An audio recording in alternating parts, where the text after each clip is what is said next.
this subject go to another viewer. Mr. Bennett, you'll be answering this one first. Okay, thank you.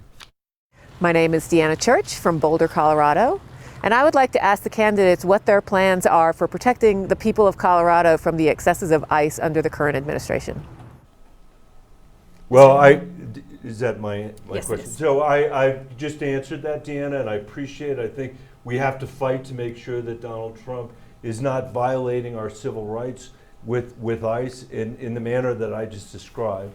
I also think it's really important for everybody to know that when there was a lawsuit brought by 20 of the Democratic attorneys general in the first Trump administration, Phil Weiser was nowhere to be found on a lawsuit that concerned the separation of children from their families at the border. And that is not the kind of leadership that we need. Instead, we need somebody who's going to stand up to Trump, make sure that ICE is not violating our civil rights by wearing masks, by not having warrants, by banging on doors without those warrants, separating kids from their families, and at the same time is making sure that we are pushing forward on the affordability crisis that Colorado is facing. We have to do both things at the same time.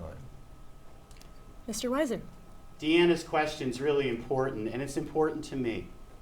And I want to be very clear, particularly with Senator Bennett's jab here, that protecting immigrants is something I'm always going to do because I am a first-generation American.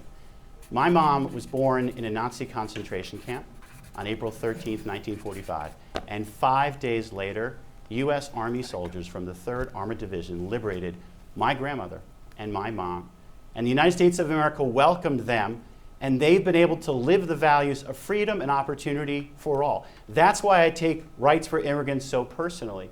That's why I'm committed to protecting due process of law, which means no one can be deported without having a hearing and a chance to make their case. I set up a portal in my office that if we have evidence of ICE breaking people's constitutional rights or harming people like we saw in Minnesota, we'll take action. That's the type of leadership I'm going to bring to protect immigrants fairly and under the rule of law. May I have a rebuttal? You may, Mr. Thank Bennett. you so much. I appreciate very much Phil's family history. It's not dissimilar from my own. My mother was born in Warsaw, Poland in 1938, the year before Hitler invaded and destroyed her entire family except for herself and her parents and an aunt. And tragically, she was separated from her parents for 3 years as a child. When Donald Trump was separating children from their parents at the border in the first Trump administration, my mother called me and said, "I see myself in these children." That's what I see as well, and that's why I've always fought to reunite them. Can I respond? No, I'd like to move on, given the limited time and many questions.